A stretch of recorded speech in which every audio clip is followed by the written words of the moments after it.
por igual. Y estamos siendo intimidados a un nivel muy grande y muy eficaz.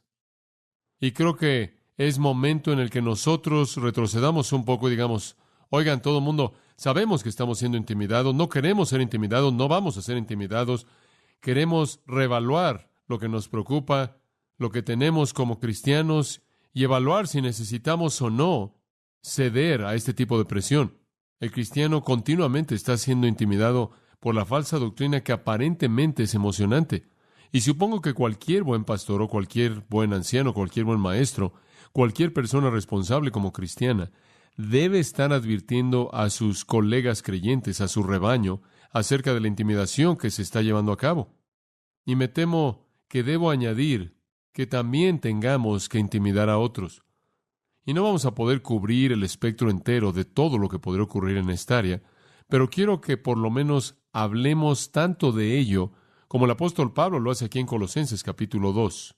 Los colosenses estaban siendo intimidados de manera abierta y potente. Hubieron ciertos maestros falsos que estaban infiltrando la asamblea colosense y estaban presionándolos fuertemente con una gran cantidad de intimidación. Estaban comenzando a sentirse como si fueran menos espirituales y no eran parte de los espirituales, que tenían menos de lo que era necesario, como si fueran ineptos, como si tener a Jesucristo no era suficiente, como si todavía no hubieran llegado donde debían estar, como si habían muchas cosas que debían obtener en el cristianismo que ni siquiera habían comenzado a ver, como si quizás estuvieran mal y alguien más estaba bien. Y creo que no es diferente de lo que toleramos en la actualidad.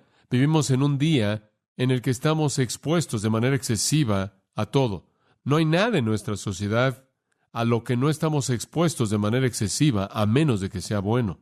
La transmisión del error mediante los medios masivos de comunicación es increíble. Simplemente casi cada vez que usted enciende su televisión o su radio, oye algo que es representado de manera equivocada o está mal. La verdad tiene dificultades en entrar en la escena. En el día de Pablo, el volumen y la intensidad de dicha presentación pudo haber sido algo menor, pero el impacto todavía estuvo ahí.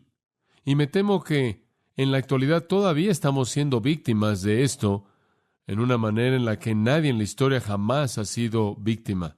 Simplemente una inundación constante de doctrina falsa. Hay libros que supuestamente los cristianos deben leer para que les digan la verdad y no les dan la verdad. Hay maestros que supuestamente están hablando la verdad, pero no lo hacen. Programas que supuestamente están en la radio y en la televisión para ayudarnos en nuestro crecimiento cristiano y no pueden hacerlo. Y todo el tiempo hay cierto sentimiento de que nos estamos quedando afuera y estamos siendo intimidados por cosas que están ocurriendo a nuestro alrededor, con las que no podemos identificarnos como cristianos, que supuestamente son cosas cristianas. Y explicaremos eso a detalle conforme avanzamos. Le digo esto simplemente para preparar su mente. Ahora, la carta de los Colosenses, y es una muy importante, y se está convirtiendo más importante para mí conforme continúe estudiándola, es una refutación abierta de los falsos maestros. Reafirma la verdad básica del cristianismo desde el principio, y después enfrenta las herejías que niegan esa verdad. La verdad básica del cristianismo es Cristo. Cristo es suficiente. Cristo es todo. Cristo es Dios.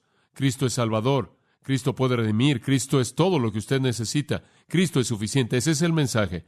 Y después de afirmar ese mensaje de la manera más potente y poderosa que puede, hasta el capítulo 2, versículo 7, Pablo entonces ataca a las herejías que niegan esta verdad. Las herejías que vienen y dicen, está bien tener a Cristo, es necesario tenerlo, pero hay más que eso. Y los pobres colosenses, que hasta ahora habían pensado que Cristo era todo lo que necesitaban y que tenían todo al tenerlo a Él, que habían recibido todo al ser salvos, ahora se les estaba diciendo que estaban muy lejos de recibir lo que Dios quería que tuvieran. Habían más cosas que debían buscar, había niveles más elevados que ellos podían alcanzar, había una mayor profundidad espiritual a la que tenían que ir, había una mayor humildad, mayor piedad, más cosas que experimentar. La intimidación estaba incrementándose a tal grado que se vieron muy tentados a decir, oigan, ¿qué es? Nos da gusto, lo vamos a aceptar, nos vamos a unir a ustedes, lo queremos. Entonces Pablo escribió esta carta para decirles que Cristo es todo lo que necesitaban. Observe el capítulo 2, versículo 10. Usted tiene ahí un resumen de la primera parte del libro. Y vosotros estáis completos en Él, quien es la cabeza. Ustedes están completos en Cristo, ese es el punto. No hay nada que les falte, no hay ninguna insuficiencia. Ahora, conforme llegamos al capítulo 2, versículos 8 al 23, esa pequeña sección a la mitad del libro es el corazón de la carta, porque allí está el ataque frontal en contra de los herejes que estaban infiltrándose en la iglesia en Colosas. Y hubieron 4 diferentes aspectos de esta herejía. Suponemos, a partir de nuestros últimos estudios, que usted recordará que el grupo más cercano de personas con el que realmente podemos identificar esta herejía en particular serán los escenos. Fueron una especie de tercer grupo en el judaísmo, junto con los fariseos y los saduceos. Y parece como si este error en particular, conforme comenzamos a explicarlo, realmente se manifiesta como el punto en particular de los escenos en la teología. Y tuvo 4 áreas.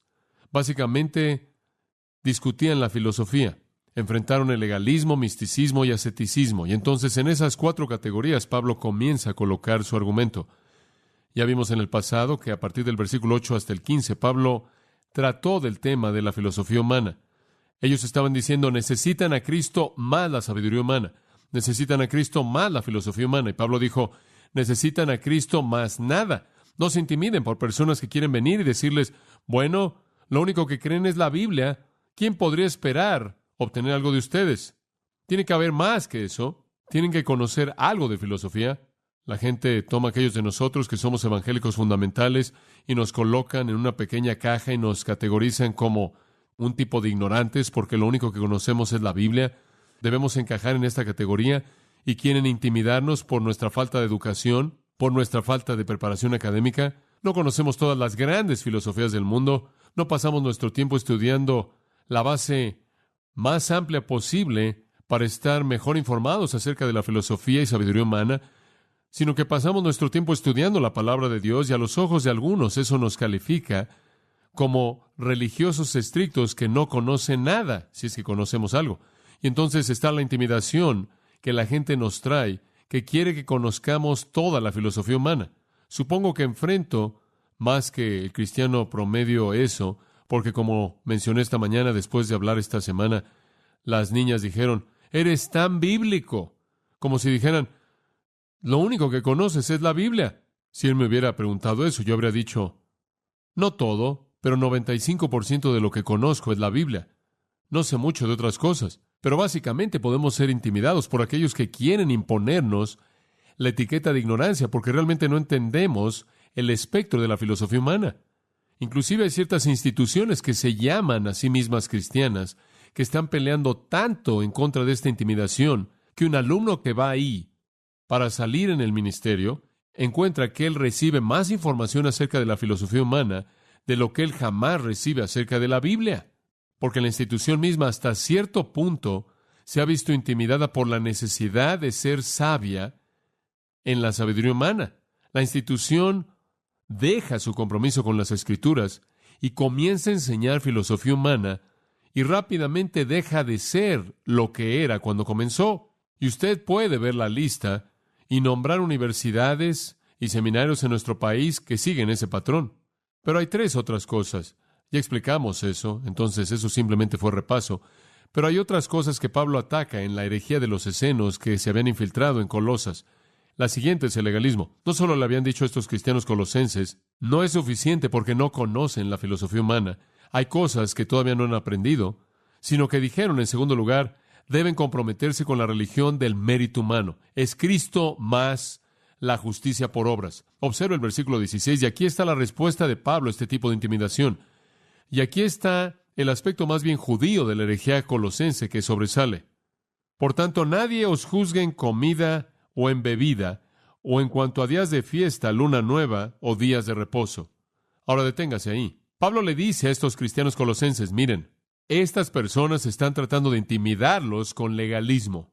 Están tratando de juzgarlos en base a lo que comen, lo que beben, si asisten o no a la Pascua, Pentecostés, fiesta de los tabernáculos, fiesta de las luces, si hacen su sacrificio en el primer día del mes, el cual es la luna nueva, sea que se someten o no a todas las leyes y reglas y rituales del día de reposo. Están diciendo, no es suficiente conocer a Cristo, tienen que conocer a Cristo y guardar la ley judía, Y yo añadiría que inclusive había un elemento griego mezclado en esto. Sin duda alguna, inclusive había algún ritual pagano mezclado en esto, a tal grado que se volvió muy confuso. Pero el punto entero aquí es este.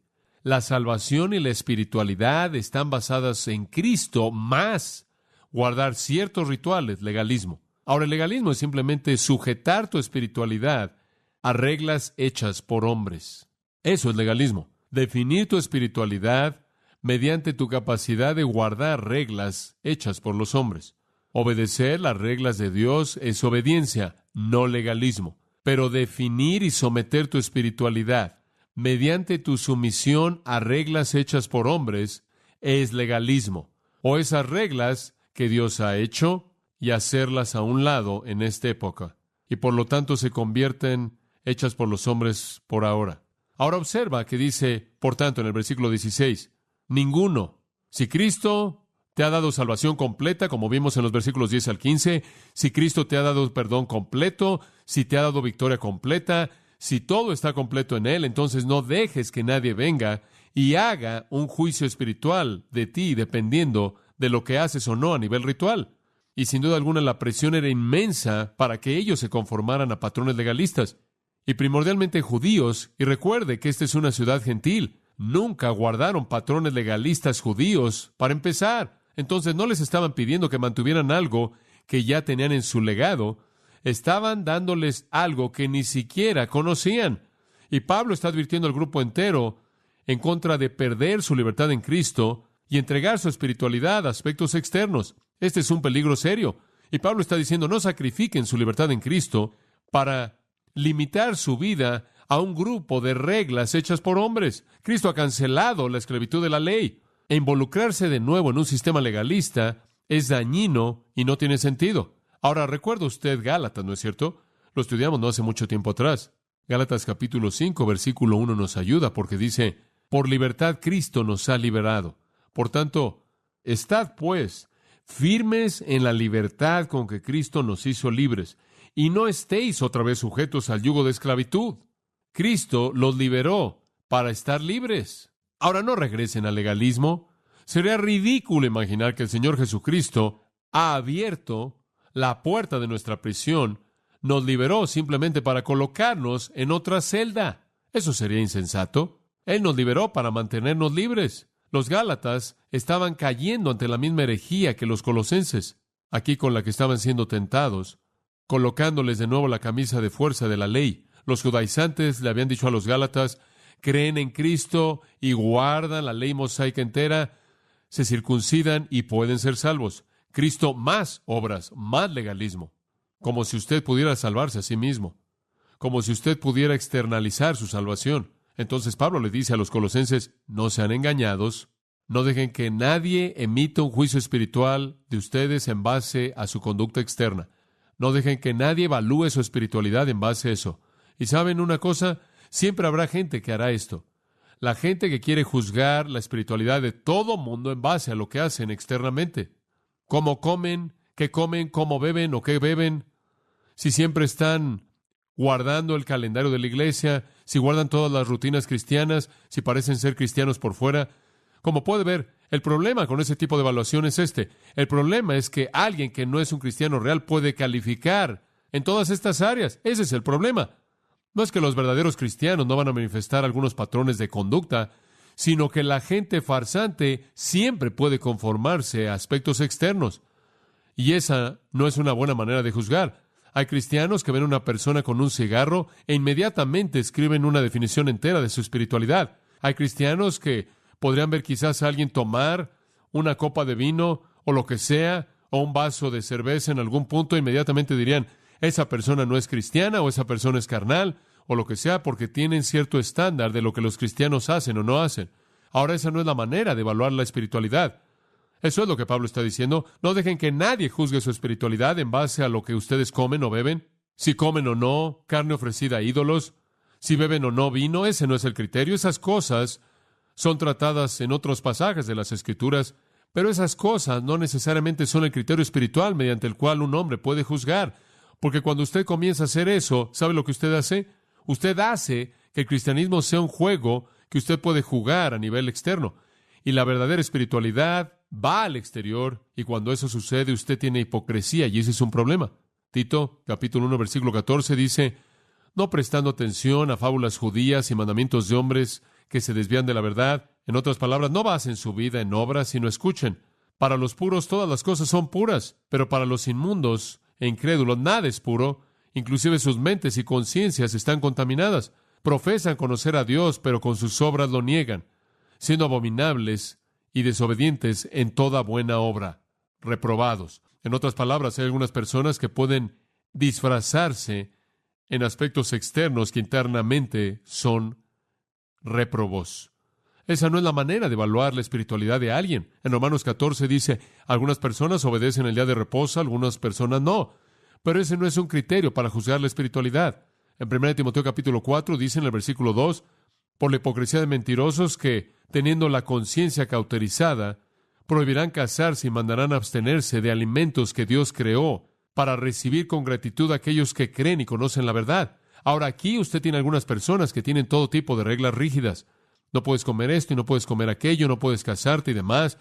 Y no son nada más que hipócritas. No son nada más que propagadores de la doctrina de ¿qué? De demonios, versículo 1. Esa no es la manera de evaluar. El problema es que algunas personas se conforman a todo aspecto externo y no son nada más que hipócritas carnales. Ahora Pablo está diciendo de los colosenses, no dejen que estas personas les roben su libertad. Ahora quiero apresurarme a añadir un comentario. Hay algunas personas que pueden hacerme restringir mi libertad. ¿Sabe usted quiénes son? ¿Son quiénes? Son hermanos más débiles, cristianos, o personas a las que yo puedo ofender, que quizás están abiertos a Cristo. No son falsos maestros. No necesito restringir mi libertad por causa de los falsos maestros. Usted puede leer 1 Corintios capítulos 8 al 10, como lo hemos estudiado. Usted puede leer Romanos 14 y 15, y Pablo dice, cuando usted tiene un hermano más débil en juego, otro cristiano cuya conciencia no le permite hacer ciertas cosas, entonces tampoco las haga usted, porque usted no debe herir su conciencia. Y usted también tiene algunas situaciones en Hechos 1, en donde el concilio de Jerusalén dijo, hay ciertas cosas que están bien hacer, pero no las hagan por causa de los judíos no salvos en su comunidad que serían ofendidos. Pero cuando usted está tratando con falsos maestros, Pablo dice, disfruta tu libertad y no dejes restringirla con sus sistemas de justicia por obras. Porque con ellos no es nada más un asunto de conciencia personal. Con ellos es una mentira satánica que sale del abismo y están tratando de decir que Cristo no es suficiente para salvarlo a usted, que Cristo no es suficiente para hacerlo espiritual, Cristo no es suficiente para madurarlo, necesita tener justicia por obras. Y ustedes no necesitan responder a eso. Ahora observe lo que dice en el versículo 16, que trataron de intimidarlos mediante la comida y la bebida. Esto probablemente tiene raíces del Antiguo Testamento. Hubieron ciertas prohibiciones en el Antiguo Testamento en relación a comer y beber. No necesitamos cubrirlas todas, pero hay algunas que quizás son conocidas por usted. Levítico 10:9. Simplemente le mencionaré esta. Ahí dice, no bebas vino o bebida fuerte. Tú sabes que tu hijo está conmigo, y esto, claro, era para los sacerdotes. Cuando entres al tabernáculo de la congregación, no sea que mueras. En otras palabras, antes de que entres a ministrar delante del Señor, no bebas vino ni bebida fuerte. Hubieron ciertas prohibiciones para los sacerdotes. Hubieron ciertas cosas en relación a la bebida que se indican en el Antiguo Testamento. En Números capítulo 6, creo que otra está en el versículo 3, aquellos que toman un voto nazareo se apartarán a sí mismos del vino y de la bebida fuerte, y no beberán vinagre de vino, ni vinagre de bebida fuerte, ni beberán ninguna bebida fuerte, ni uvas, ni comerá uvas húmedas o secas. Usted no sabe que esa parte estaba ahí, ¿verdad? Uvas secas. El voto nazareo era un voto de abstinencia, un voto de abstinencia. Entonces hubieron ciertas cosas en el Antiguo Testamento que indicaban lo que un hijo de Dios en cierta posición hacía dentro de la economía de Israel y qué se le permitía hacer. En Jueces, creo, es el versículo 4 del capítulo 13, no bebas vino o bebida fuerte. Y esto en relación a Sansón, y después lo explica.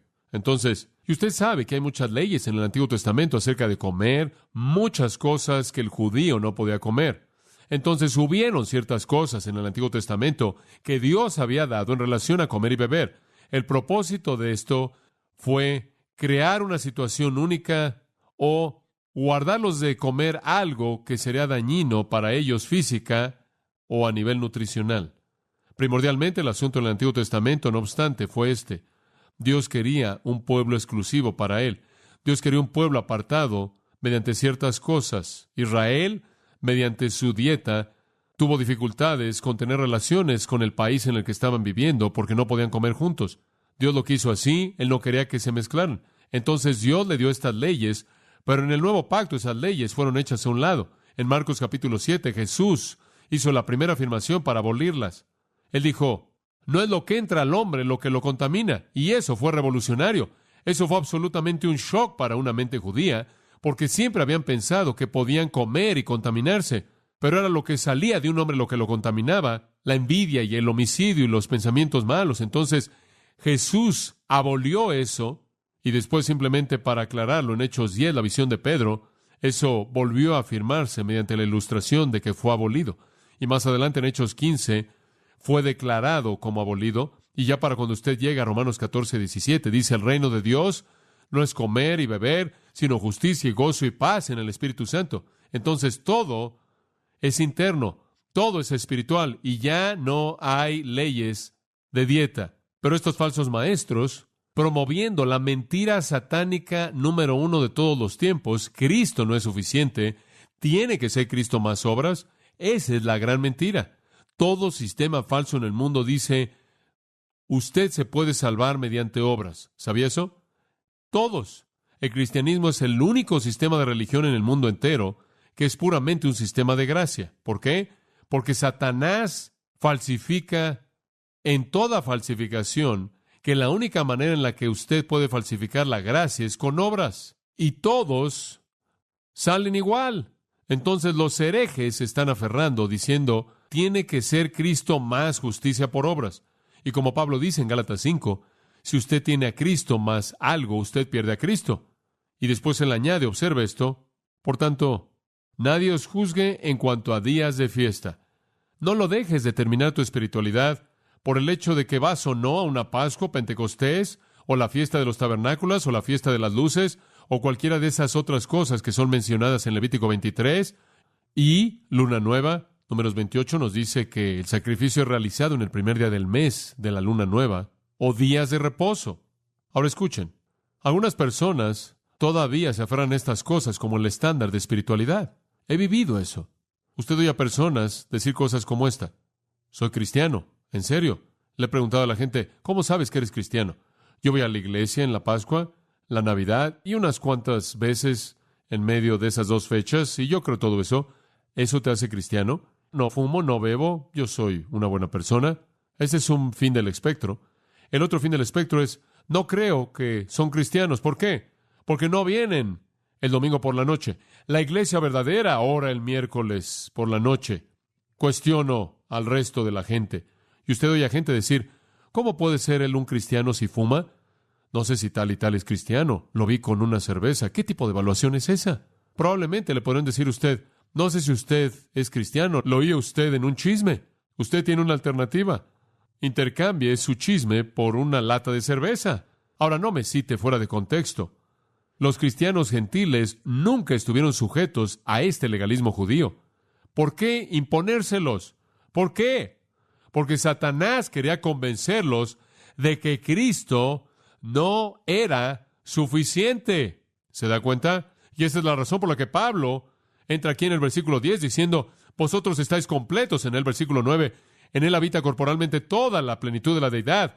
Ustedes están totalmente salvos, están totalmente perdonados, son totalmente victoriosos. Y ese es el mensaje entero de los versículos que están antes. No deje que nadie los molesten por el día de reposo. Y sabe, ese es un gran versículo para los adventistas del séptimo día, que dicen que tienen que guardar el día de reposo. Si usted tiene que guardar el día de reposo, ¿por qué esa es una de las cosas que el apóstol Pablo incluye aquí en el versículo 16? ¿Que es una imposición legalista? Responda a eso. Los judíos guardaron el día de reposo.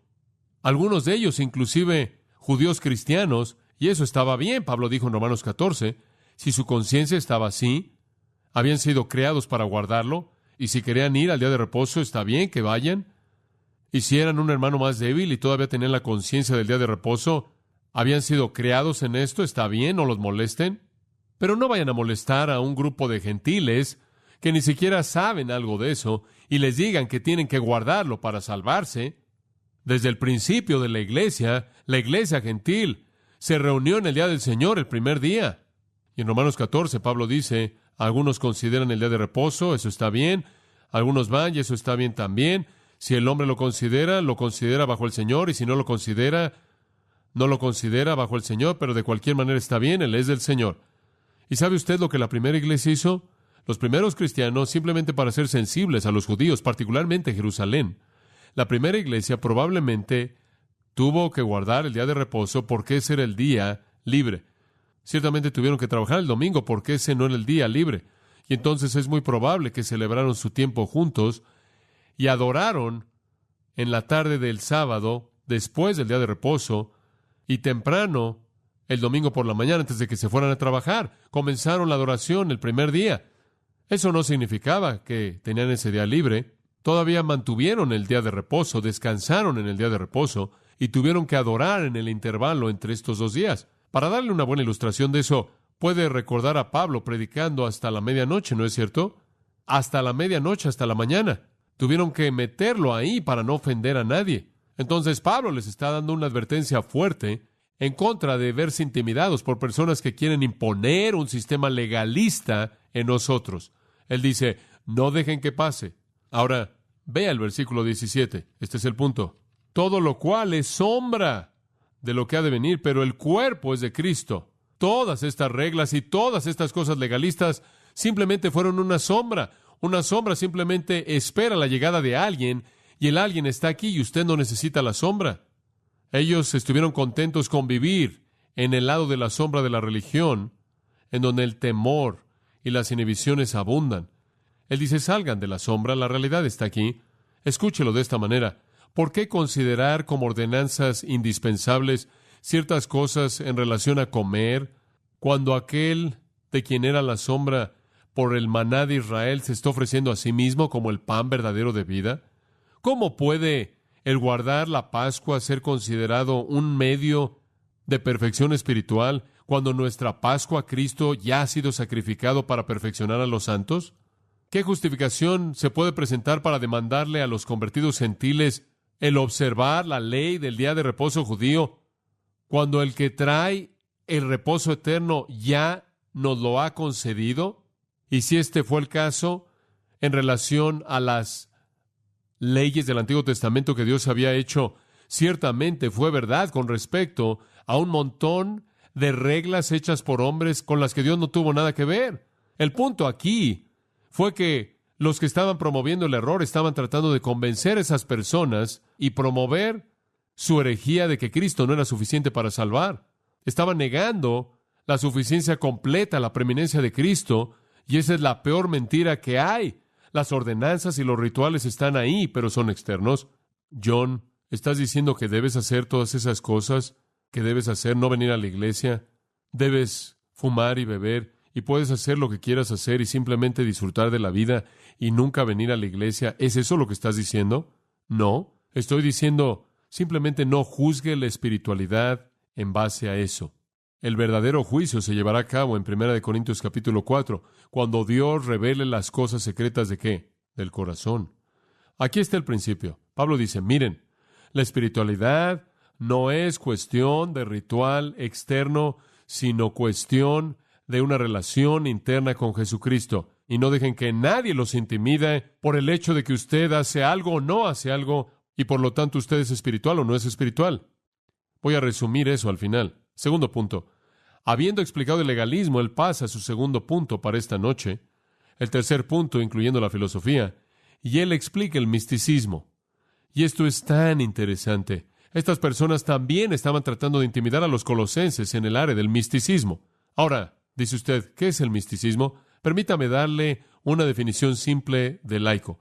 Tan simple como para que yo la entienda. El misticismo es una experiencia más profunda, más elevada de experiencia religiosa, basada en alguna intuición personal, subjetiva.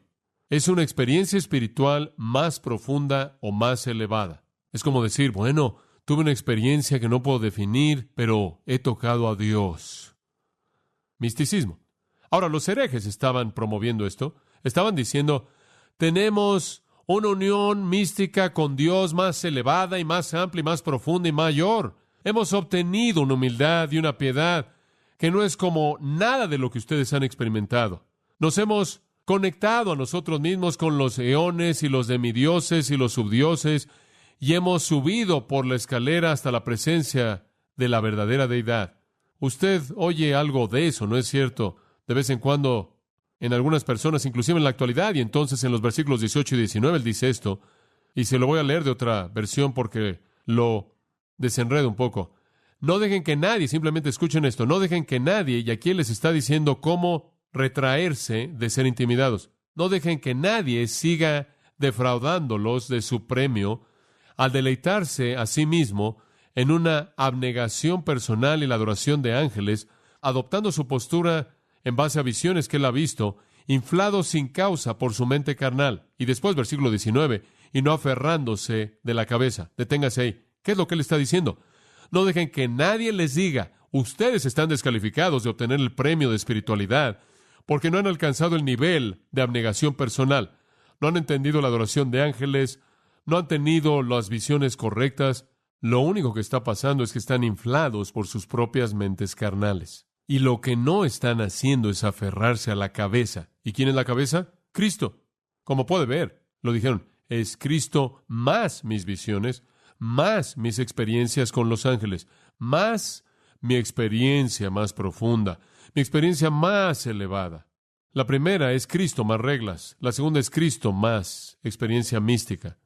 Ahora este es el corazón de la herejía que iba a plagar a la iglesia durante siglos. Esto llegó a conocerse como gnosticismo. Lo hemos definido antes y quiero definirlo simplemente de esa manera al decirlo otra vez. El gnosticismo se convirtió en una herejía que prevaleció en la primera iglesia y fue la idea de que para convertirse en cristiano usted tenía que tener un conocimiento mayor, un conocimiento más elevado, una experiencia más profunda con Dios, que vino mediante un conocimiento de varias emanaciones, una de las cuales fue Cristo, varios subdioses, y usted simplemente ascendía, por así decirlo, por la escala hasta llegar a Dios. Y usted alcanzaba un punto de gran humildad y gran piedad cuando usted experimentaba estas cosas místicas.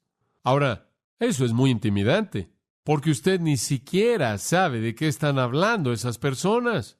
El otro día hubo gente que me dijo, Jesús llegó a mi recámara y me colocó su brazo y habló conmigo. Y yo digo, bueno, ¿qué voy a decir? Yo no me identifico con eso. ¡Qué bien! ¿Por qué tú? Ahora observe lo que dice en el versículo 18. Él dice, nadie os prive de vuestro premio. ¿Cuál es el premio? El premio de la espiritualidad o la salvación o de estar completo. No dejen que nadie diga, oye, tú no puedes ganar el premio, estás descalificado. Y la idea aquí es como si fuera una competencia de atletismo. Si usted vio los Juegos Olímpicos, usted vio a los oficiales, y los oficiales podían decir, estás descalificado, te saliste de tu carril. No dejen que nadie les diga que están descalificados y que no van a obtener el premio, porque no alcanzaron el conocimiento más elevado, porque no tuvieron este tipo de humildad piadosa, de abnegación, porque no tuvieron ese conocimiento más elevado de los diferentes ángeles, porque nunca han tenido supervisiones. Entonces, en el versículo 16, él dice, no dejen que los legalistas los condenen, y aquí él dice, no dejen que el místico los condene. No dejen intimidarlos por lo que nunca han experimentado y los hagan pensar que realmente ustedes no han llegado a conocer a Dios en absoluto, porque nunca han tenido ninguna de esas experiencias. Siempre hay esas personas que vienen, que dicen tener un nivel más elevado de conocimiento espiritual, una experiencia más elevada. Y una manera en la que nos intimidan es al vestirse de túnicas simpáticas. Y andan por todos lados, prenda su televisión y puede ver a uno. Lo puede, de hecho, veo a muchos. Inclusive creo, y voy a ser muy honesto en esto, realmente creo que la rutina del cuello al revés es intimidante. Es como si esta persona ha alcanzado cierto nivel espiritual y después cuando usted se pone más y más de esas cosas y andan flotando en esas cosas, eso se vuelve intimidante. Claro, eso simplemente es una ilustración muy simple. Pero esta idea de piedad, de ser una élite espiritual, de haber llegado a un nivel espiritual elevado, un plano más elevado, debido a experiencias místicas, a lo que realmente se reduce aquí, Pablo dice, si no creen que Jesús es suficiente, a eso se reduce, es Jesús más algún conocimiento superior. Y eso es una mentira que sale del infierno. Dice, se deleitan en humildad. ¿No es eso interesante? Están tan felices por ser humildes. Su propia humildad les emociona. Estoy tan orgulloso de ser humilde. Son como, no sé si usted llegó a leer a David Copperfield y leyó a Uriah Heep. Yo soy humilde. Claro que lo eres.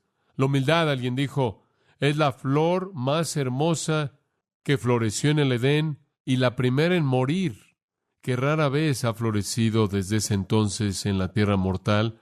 Es tan frágil, tan delicada. Ya se fue. Si se ve a sí mismo, y el que llega a estimarla muestra que por ese solo pensamiento no la tiene. Su supuesta humildad no era nada más que un orgullo horrendo. Y ellos adoraron ángeles. El versículo 18 dice, ¿qué hace eso?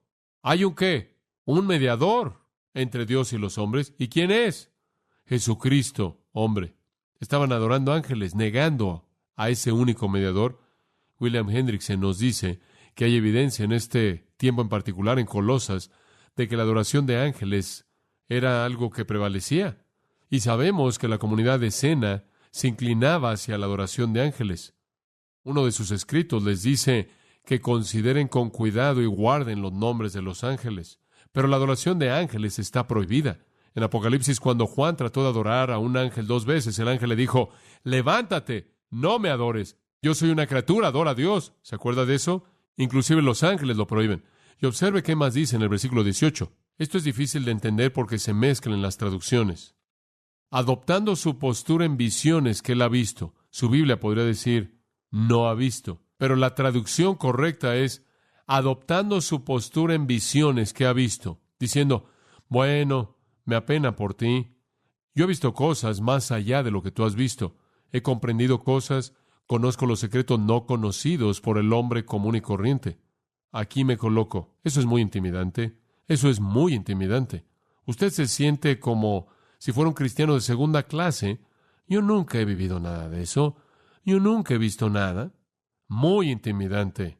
Súper piadoso, hipócrita, humillándose a sí mismo, teniendo experiencias más profundas con ángeles, viendo visiones, recibiendo revelaciones especiales, y nosotros estamos sentados ahí en el estudio bíblico simplemente tratando de entender lo que dice en la página.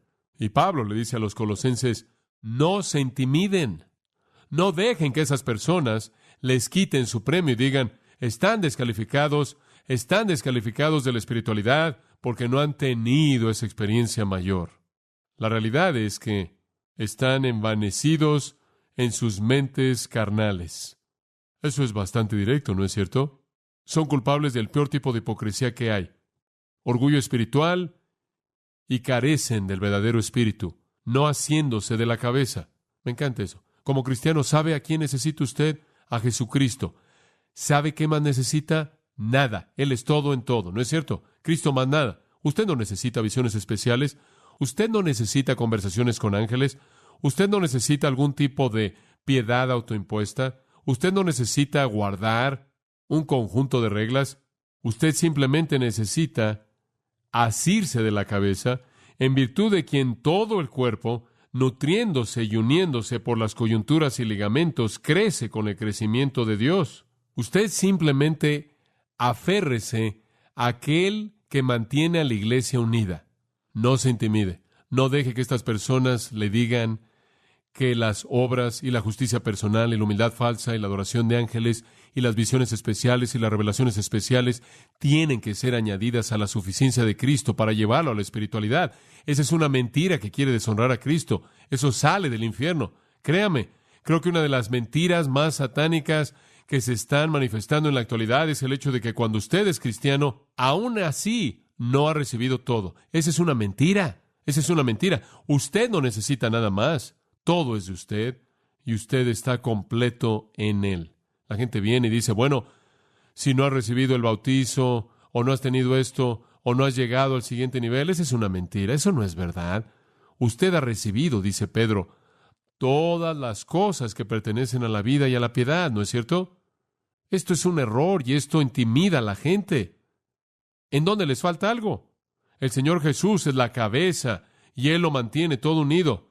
Y Él es el que trae el crecimiento. Él es la glándula pituitaria, por así decirlo, como la cabeza contribuye al crecimiento del cuerpo por la glándula pituitaria. Así también la cabeza del Señor Jesús hace que crezca el cuerpo. Y Él es todo lo que usted necesita para crecer en la madurez, para crecer espiritualmente. El legalismo no sirve y el misticismo no sirve. En tercer lugar, lo tercero que trataron de usar para intimidar a estos queridos cristianos colosenses fue el asceticismo. Dice usted, bueno, ¿qué es eso? Ascético. El diccionario lo define. El ascético es alguien que vive una vida de negación personal rigurosa. Un ascético es alguien que vende todo y se va y vive en un monasterio. Y estos farsantes religiosos en Colosas, hombre, realmente lo tenían todo. Le estoy diciendo, tuvieron toda herejía que había. Y estaban diciendo, la única espiritualidad verdadera viene en la negación personal. Y sabe una cosa, creo que la iglesia ha sido intimidada por eso a lo largo de los siglos. Que las únicas personas que son verdaderamente espirituales son las personas que se vuelven monjas o monjes y viven en un monasterio. O las únicas personas que verdaderamente son espirituales son las personas que no tienen nada, que venden todo y viven en pobreza total. Esta es una abstinencia extrema, rígida. Observa el versículo 20. Pues si habéis muerto con Cristo de los ABCs del mundo y de los aspectos elementales de la religión humana. ¿Por qué? Como si vivieseis en el mundo, sometéis a preceptos tales como no manejes, ni gustes, ni aun toques. Deténgase ahí. Él dice, su unión con Cristo en su muerte ha hecho que ustedes mueran a los rudimentos del mundo. Su unión con Cristo en su muerte ha hecho que usted se ha separado de la religión humana, y la religión humana está basada en el legalismo y el misticismo y la negación personal y todo ese tipo de cosas por obras. Pero él dice, los redimidos están liberados de las reglas hechas por los hombres, diseñadas para hacerlo usted santo. Y el mundo viene como si usted realmente quisiera ser santo, entregue todo, prívese y váyase a vivir en abstinencia total. Y él dice, si hacen eso, simplemente están siguiendo el sistema de religión en el mundo. Ahora, simplemente para darle un poco de trasfondo, el ascético realmente era muy raro. Ellos creían que el cuerpo era malo. Los ascéticos paganos iban a los extremos, y cuando estudiamos 1 Corintios le mencioné algo de esto. Permítame recordárselo. Algunos monjes consideraban un pecado el tomarse un baño, porque veían su cuerpo. Es correcto, muy serio para ellos. Hay escritos de eso. Pensaban que el matrimonio era un experimento de la serpiente que separa del Señor. ¿Por qué? Porque usted veía el cuerpo de alguien más. Atanasio se jactó de la devoción de Antonio, quien nunca se cambió su atuendo, lavó sus pies, y eso era digno de alabanza. Afortunadamente, él vivió en una sociedad de otras personas que tampoco lo hacían. Antonio, con orgullo, dijo que ese fue el asceticismo santo de Simeón Estileto, y que cuando él caminaba, se caían los bichos de su cuerpo. Así de santo era. Y algunos de los primeros padres de la iglesia, en un arranque de asceticismo, se castraron a sí mismos en un acto de negación personal, buscando mediante eso el derecho de alcanzar la santidad. Torpe. Y usted sabe que han habido personas flotando a lo largo de nuestra sociedad. Me acuerdo de los hijos de Dios que dijeron, las únicas personas espirituales en el mundo son las personas que venden todo y vienen y se unen a nuestro movimiento. ¿Se acuerda de eso? En cierta manera murieron. Han habido monjes y monjas y han habido todo tipo de personas, inclusive dentro del protestantismo. Ahora, no estoy diciendo que nunca debe haber algún tipo de negación personal. Si Dios desea que usted y yo vivamos como Hudson Taylor para hacer lo que Él hizo y ser el hombre de Dios en el lugar que Él estuvo, entonces eso es glorioso. Pero Él nunca hizo eso para alcanzar la espiritualidad. Lo hizo porque fue el llamado de Dios para Él. Esa es la diferencia. Ahora, quiero que observe el versículo 21. No manejes, ni gustes, ni aun toques. Es algo así como, usted casi aquí ve una actitud de que, como no toquen, no manejen. ¿Se dan cuenta? Eso no es espiritual. No más aceite, no más vino, no más comida, no más contacto con un extraño, no toquen a un inferior religioso. Usted sabe, estos eran ascéticos, es correcto. ¿Sabía usted que a los ascéticos no se les permitía tocar a su inferior religioso? la dieta simple, la ropa necesaria, simple para la espiritualidad, es la única manera de ser espiritual. En el versículo 22 él dice, todas esas cosas se destruyen con el uso. Todo eso es cuestión de mandamientos y doctrinas de hombres. ¿Por qué le están atribuyendo valor inherente a lo que es pasajero? Dios no espera que todos nosotros vivamos en pobreza. Si a eso lo llama Dios a usted, y eso es lo que Dios tiene para usted, glorioso, ese es su plan. Si Dios escoge darle cosas como lo hizo con Abraham, Isaac y Jacob y Job, y lo bendice, mantenga eso en mente. Si Dios escoge permitirle ser rico, Él no dice que es pecaminoso ser rico. Él dice, asegúrate en 1 Timoteo 6, que si eres rico, hagas el bien y compartas tus riquezas. ¿Se da cuenta? No es si usted lo tiene o no, es cómo se aferra a Él. Pero la espiritualidad no es determinada por eso. No es Cristo más la pobreza que lo hace espiritual. No es Cristo más nunca bañarse. No es Cristo más irse a vivir en un monasterio. No es Cristo más nada. Todo eso va a destruirse. Todo eso simplemente son mandamientos y doctrinas de hombres. De nuevo, simplemente religión humana. Versículo 23. Ahora, esto realmente es difícil de traducir, entonces simplemente le voy a dar mi traducción, ninguna versión, sino simplemente el griego con algo de amplitud para que lo entienda. Normas de este tipo, aunque con toda seguridad tienen una reputación de sabiduría, debido a su religión hecha por sí mismos, humildad y trato duro del cuerpo, no tienen valor real en absoluto, sirviendo únicamente para satisfacer la carne. Ahora escuche, lo vuelvo a decir, todas las reglas de este tipo tienen una reputación de sabiduría, intimidan, parecen realmente ser la sabiduría divina. Observe esto, Él guarda todas las reglas, Él tiene las visiones más elevadas, Él tiene comunión con los ángeles, Él recibe revelaciones, Él vive en pobreza total y se ve también debido a la humildad personal y el trato duro del cuerpo, pero no tiene valor en absoluto. Sirve únicamente para satisfacer, ¿qué? La carne. ¿Sabe lo que es? Simplemente y únicamente es carnalidad. Usted está tratando de glorificarse a sí mismo como el que puede o salvarse a sí mismo o hacerse espiritual a sí mismo. Rituales autoestilizados, misticismo autoestilizado, pobreza autoestilizada, por causa de la piedad y santidad aparente, simplemente satisface la carne. Estas personas lo escucharon. Su religión es impía porque se adoraban a sí mismas.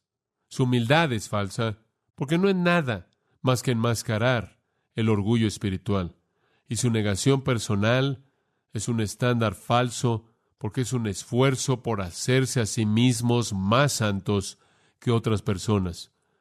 Y en todos esos ejercicios sirven únicamente para satisfacer su carne. Y los colosenses estaban siendo intimidados por ellos. Y usted y yo también. Dice usted, ¿quieres decir que los tenemos en nuestro mundo en la actualidad? Sí, es correcto. Estos ascéticos quizás no sean tan comunes en nuestra sociedad, pero es interesante pensarlo. El asceticismo ejerce tanto la carnalidad que es increíble. Escuche lo que dice McLaren. Pensé que esto fue interesante. Él dice, cualquier asceticismo es algo mucho más serio para el gusto del hombre que abandonarse a sí mismos. Ellos prefieren meterse garfios en sus espaldas que dejar sus pecados o ceder en su voluntad. Solo hay una cosa que va a colocar el yugo sobre el cuello del animal que hay dentro de nosotros, y ese es el poder del Cristo que mora en nosotros. Fin de la cita. ¿No es eso bueno? Usted puede meterse todos los garfios que quiera y hacer lo que sea. Me acuerdo de un hombre que me dijo, me he comprometido con usar esto por el resto de mi vida para alcanzar la santidad. Fue en la Iglesia Católica Romana, y él tenía esto bajo su playera, lleno de clavos, lleno de tachuelas que él llevaba en su cuerpo. Un acto de asceticismo, una negación personal terrible para alcanzar la santidad, para apartarlo como alguien mejor que cualquier otra persona. Un individuo puro y frustrado, desilusionado, actuando solo para satisfacer su carne. Ahora escuche, quiero cerrar al traerlo al día de hoy. Y lo que voy a decir ahora quiero que lo piense. Ore, trate de evaluar junto conmigo. En la actualidad, cuando alguien viene y le dice a usted, la espiritualidad Es Cristo más la conducta externa. Cristo más lo que usted come, lo que usted toma, algo así como ritualista, estrecho de mente, legalista, hiperfundamentalismo. Eso es muy intimidante con frecuencia. Me puedo acordar en mi propio trasfondo de estar en una situación en la que fui muy intimidado, en donde de hecho me volví paranoico casi acerca de las cosas que hacía, porque sentía que esas eran las únicas cosas que estaban certificando mi espiritualidad.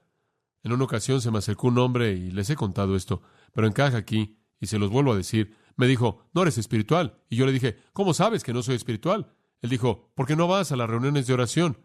Nunca olvidaré eso. Yo dije, bueno, ¿qué tiene que ver eso con que yo sea espiritual? ¿Cómo sabes si yo no paso el día entero y toda la noche orando? Él dijo, la gente espiritual va a reuniones de oración.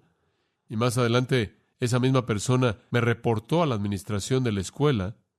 Ustedes saben, él no estaba ahí en su juicio cabal al 100%, pero me reportó por ser el diablo. Más tarde lo había escrito en papel. John MacArthur es el diablo. Como puede ver, su orientación entera era que la espiritualidad era determinada por la conducta externa. Y usted se mete en ese tipo de ambiente y le puedo prometer algo. Lo va a intimidar a usted. Comienza a sentirse como si usted hace las cosas equivocadas o si dice las cosas equivocadas o resulta ser para alguna organización o para algún individuo en el ministerio y todo esto está en contra de ellos.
true. This city holds our secrets in its concrete veins, a labyrinth of memories where love still softly reigns, but where we're caught in the static between the signal and the noise. Two souls adrift, searching for connection in the void.